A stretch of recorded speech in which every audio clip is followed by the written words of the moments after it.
السلام علیکم، کیسے ہیں آپ سب لوگ؟ امید ہے کہ آپ سب لوگ خیریت سے ہوں گے۔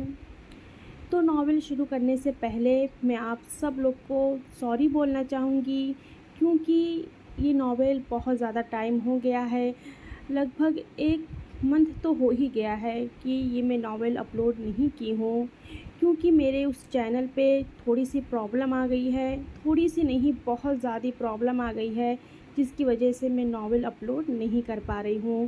تو میں نے سوچا کہ یہ ناول تو کمپلیٹ کرنا ہی ہے، تو کیوں نہ دوسرے چینل پہ کمپلیٹ کر لیا جائے۔ تو میں اس چینل پہ یہ ناول کمپلیٹ کروں گی انشاءاللہ۔ تو آپ لوگ اس ناول کو اسی چینل پہ ہی ریڈ کریں۔ تو زیادہ باتیں نہیں کروں گی اور میں ناول شروع کرتی ہوں۔ تیری رنجشیں عذاب لگی، تیری قربتیں محال بنی۔ صبح صبح شاہو کی آنکھ کھلی، اس نے نگاہیں ادھر ادھر دوڑائی۔ وہ کسل مندی سے وہیں لیٹا رہا۔ بہت زیادہ نیند کی وجہ سے رگ رگ میں سستی سی چھائی محسوس ہوئی۔ وہ زندگی میں کبھی اتنی پرسکون نیند نہیں سویا تھا جتنا وہ آج رات کو سویا تھا، یا پھر نتیجہ دو تین رت جگے کا تھا۔ آج فجر بھی ادا نہ کر سکا، دل میں نماز ادا نہ کرنے کا ملال سا ٹھہر گیا۔ آنکھوں کے آگے ہلکا سا رات کا منظر لہرایا، جب پریزے نے اسے سوتے ہوئے سے جگا کے کھانا کھلوایا، اور اس وقت اس کا ذہن کام کرنے سے عاری تھا۔ اسے نہیں معلوم تھا کہ رات کھانے کے دوران دونوں کے درمیان کیا گفتگو ہوئی تھی، بس ذہن کے پش و پردے میں اتنا آیا کہ پریزے میر اسے اپنے ہاتھوں سے کھانا کھلاتی رہی، اور یہ اس کے لیے خوش قسمتی کی بات تھی۔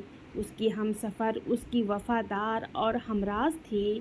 رات کو جیسے اس نے اسے سنبھالا، اس کے زخموں پہ مرہم رکھتی وہ اس کا لباس بنی، اور اسی گھڑی شاہ ویر یوسف زائی کو غم جڑ سے اکھڑتا ہوا محسوس ہوا۔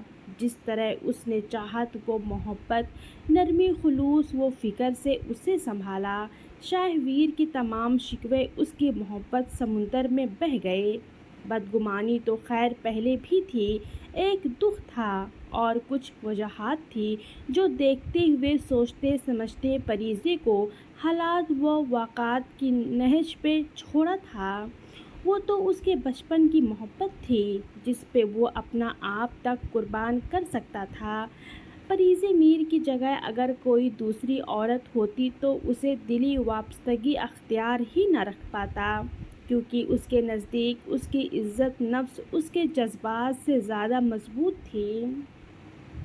اس کا خسارہ ہوا تھا، بہت کم نہیں تو بہت زیادہ بھی نہیں تھا۔ پچھلے 2-3 دن اسی رنج میں گزرے، اس کے باوجود بھی اسے اپنے انعام کا صلہ ملا تھا۔ گندم کے دانے بھوسے وغیرہ کے اس کے ملازموں نے ڈیرے پہ صحیح ٹھکانے پہ لگا دیا۔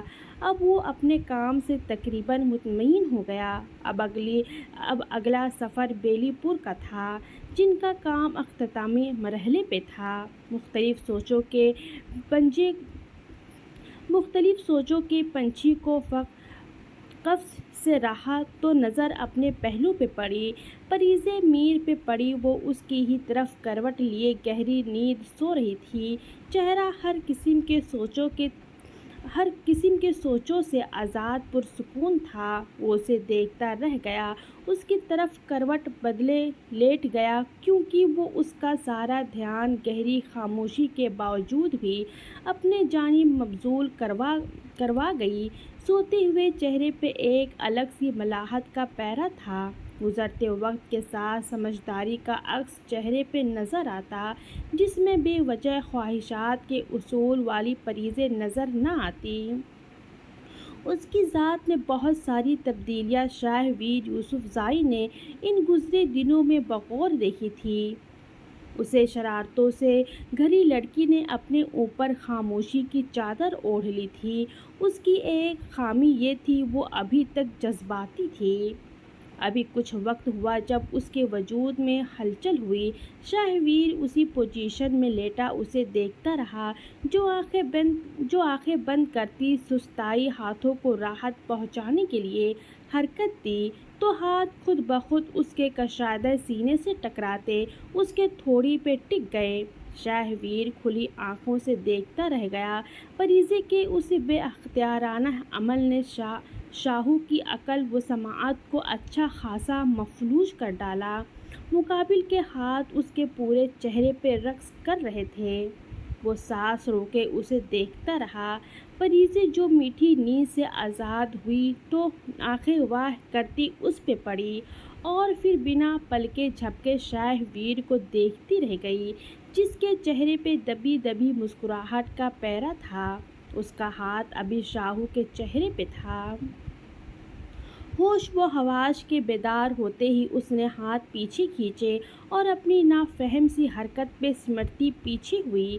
سنجیدہ سی آنکھوں میں نہ سمجھی کی واضح لکیر تھی۔ اب آپ کی طبیعت ٹھیک ہے؟ بنا ہلچل کیے اس نے فکر مندی سے مغلوب احساس سے پوچھنا مناسب سمجھا تھا۔ جو پیدائشی خراب ہو وہ بھلا ٹھیک کب ہو سکتی ہے؟ طنز و مزاح کے رنگ میں ڈھلے جملے سے پریزے ناآشنا رہی، کیونکہ وہ فضول گوئی سے پرہیز کرنے والا شخص تھا، یا پریزے کو اس کی ایسی معنی خیز گفتگو کی عادت نہ تھی، یا کچھ فاصلوں کے طے کردہ فیصلے تھے۔ نہیں، میرا مطلب رات کو آپ ٹھیک نہیں تھے۔ کچھ اس کی پیچیدہ فقروں کے سمجھتی اس نے اپنے لب و لہجے کی صفائی دی تاکہ شاہویر یوسف زائی کا ازحد بدگمان دل اس کی طرف سے صاف رہے۔ ہاں، غلط تو میں ہوں، اور مس پریزے آپ کی نظر میں غلطی سے بھی صحیح نہیں ہو سکتا۔ اس کے الفاظ سے ذرا سا گزرے رات کے شاہو کی جھلکی نظر نہ آ رہی تھی۔ میں نے غلطی سے آپ سے پوچھنے کی غلطی کر دی تھی کہ رات کو آپ کے سر میں درد تھا، اب ٹھیک ہے۔ مانا میرے الفاظ میں رد و بدل ہو سکتی ہے، لیکن میرا مقصد ہرگز غلط نہیں تھا۔ اس کے انداز پہ پریزے کے لہجے میں تلخی ضرور گھلی، لیکن باتوں میں عاجزی کا عنصر پنہاں تھا۔ مجھے نماز کے لیے کیوں نہیں اٹھایا؟ خود اکیلے پڑھ لی۔ اس کے چہرے پہ چھائی یاسیت تکتے سرے سے باتوں کا رخ ہی پلٹ گیا۔ آپ کو کیسے پتہ چلا میں نے پڑھی ہے؟ آپ تو گہری نیند میں تھے جب میں نے نماز ادا کی۔ اس کے لیے یہ بات خاصی حیرت کا باعث تھی۔ وہ جب بیڈ پہ آئی تب وہ خواب غفلت کی نیند سویا ہوا تھا۔ پریزہ سوالیہ نظروں سے اسے دیکھ رہی تھی۔ جب شاہویر نے اس کے نماز اسٹال دوپٹے کا اشارہ سمجھتا تمام شک دور کر گیا۔ جہاں پرسکون ہوئی وہاں چہرے پہ ہلکی سی مسکراہٹ نے احاطہ کیا کہ وہ اتنا باریک بینی سے اسے جج کرتا رہتا ہے۔ عموماً جب وہ نماز پڑھ کے سو جاتی تو شال اتارنا مناسب نہ سمجھتی۔ آپ گہری نیند سوئے ہوئے تھے۔ اس کی گہری نظریں محسوس کرتے وہ اٹھ بیٹھی۔ وہ اٹھ سکتی تھی مگر وہ فی الحال اس شخص کے سوال و جواب کی پابندی میں جکڑی ہوئی تھی۔ تو جگانے میں کیا قباحت تھی؟ اس کی تقلید کرتے وہ بھی اٹھ بیٹھا، لیکن سوال کی بوچھاڑ جاری رہی۔ آپ سو رہے تھے اور مجھے جگانا اچھا نہیں لگا۔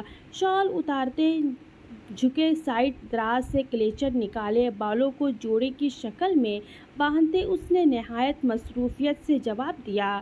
شاہو اس کے جواب کو سنتے پریزے میر کی شفاف گردن کو دیکھتا رہ گیا۔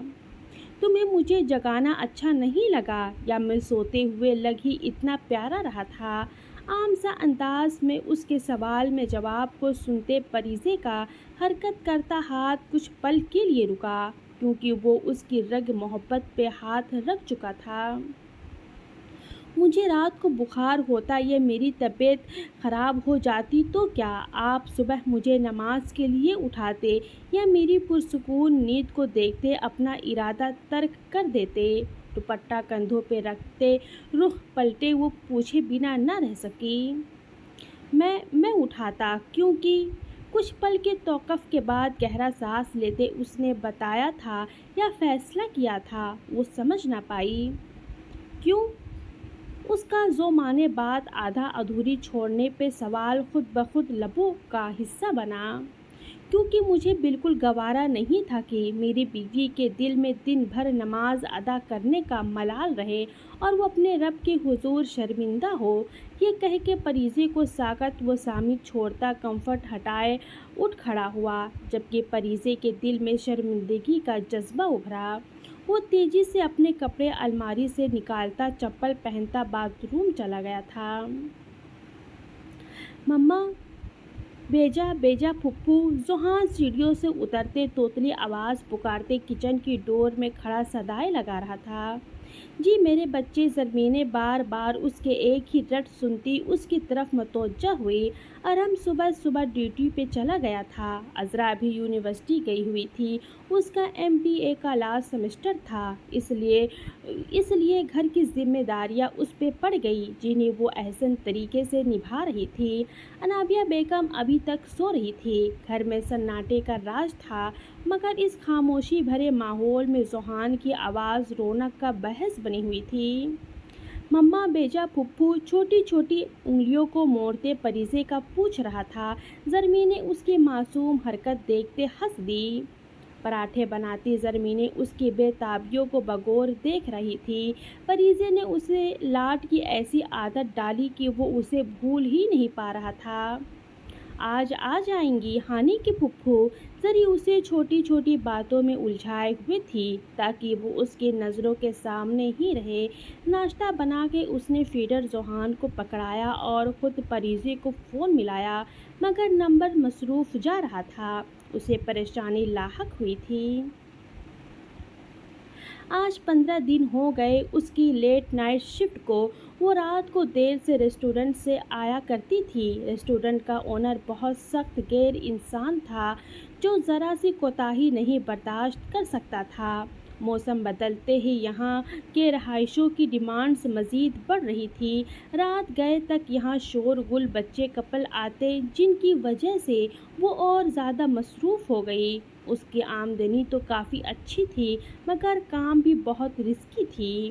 ابھی بھی باس کے آرڈر پہ دیگر قسم کے مشروبات اٹھائے ہوٹل کے کمرے کی طرف بڑھی جو کونے پہ مقیم تھا۔ اس نے اس قسم کی سرونگ سے آنر کو پہلے ہی منع کر دیا تھا، مگر باس کی سختی پہ اسے مجبوراً یہ کرنا پڑا۔ بڑھتے قدم سے دل عجیب قسم کی گھبراہٹ شکار ہوا، مگر خود کو پرسکون کرتی وہ کمرے کی طرف بڑھ گئی۔ سیاہ گاؤن اوپر سیاہی حجاب میں وہ اس وقت ملبوس تھی۔ قریب پہنچتے اس نے ڈور ناک کیا۔ دروازہ کھلا۔ اس سے پہلے وہ سامنے نظر آنے والے شخص کو سوچتی سمجھتی اسے بری طرح سے اندر کھینچ لیا گیا۔ وہ اس چھوٹے سے پرائیویٹ روم کے کشادہ بیڈ پہ گری جہاں کسٹمر کی ہر قسم کی سروس مہیا کی جاتی۔ اس نے نگاہ دوڑائی تو غصے کی لہو پورے وجود میں احاطہ کر گئی۔ اے پریٹی گرل، تمہاری اس ملاقات کے بدلے میں پوری رقم دے چکا ہوں۔ امریکن لب سے لہجہ اپنائے اس شخص نے انگریزی زبان استعمال کی تھی۔ سبیکا کو تو امید بھی نہیں تھی کہ 3 سال پہلے کی کوئی سزا اس کی منتظر تھی۔ یونیورسٹی کے پروفیسر رونالڈو، جسے کبھی اس کی بری فطرت کی وجہ سے اس نے یونیورسٹی سے اس کے کرتوتوں کو جانچتے ثبوت سمیت نکلوایا تھا، آج وہ بھیانک حقیقت لیے اس کے سامنے کھڑا ہوا تھا۔ اس کے علاوہ کسی کی ہمت ہی نہیں ہوئی تھی کہ وہ اس کے خلاف آواز بھی اٹھا سکے۔ Darling, remember you, I am Ronaldo, وہ کہکا لگاتے استعزا ہنسا اور مشروب کی بوتل اٹھائی تھی۔ How can I forget person like you? Sabika جو سہمی ہوئی تھی تیزی سے اٹھتے اسے تھپڑ مارنا چاہا۔ جب اس نے ہاتھ پکڑتے اس کا حجاب کھینچا، چرر کی آواز ہوتی اس کے سر سے حجاب اتر گیا۔ اسے پکڑے وہ مکرور ہنسی ہنستا ہی چلا گیا۔ کہکا لگاتے اس نے مشروب کو منہ سے لگایا تھا جب سبیکا نے بڑی ہوشیاری سے وہی بوتل کھینچ کے پروفیسر رونالڈو کے سر پہ دے ماری تھی، وہ سنبھل نہ سکا اور بری طرح گرا، سارا مشروب آنکھوں میں انڈریل گیا تھا۔ سبیکا نے ڈور کھولا، اس کا حجاب وہیں گر گیا، مگر اسے پرواہ نہیں رہی، اس کے ساتھ دوہرا کھیلا گیا تھا۔ اب باس کی نظروں میں آنا خود کو دوزخ میں دھکیلنے کے برابر تھا، اور یہاں ایسے مسائل ہر دوسری لڑکی کو درپیش تھے۔ وہ کوئی پہلی لڑکی نہیں تھی، اس لیے اسے پوری ٹریننگ تھی۔ آنکھوں میں آنسو کم مائگی پہ آئے تھے، دل نے بے اختیار اس شخص کو یاد کیا جو اپنا پتہ تھما کے نہ جانے کہاں چلا گیا۔ اس نے ہر وقت ذہن کو استعمال میں لایا۔ کچھ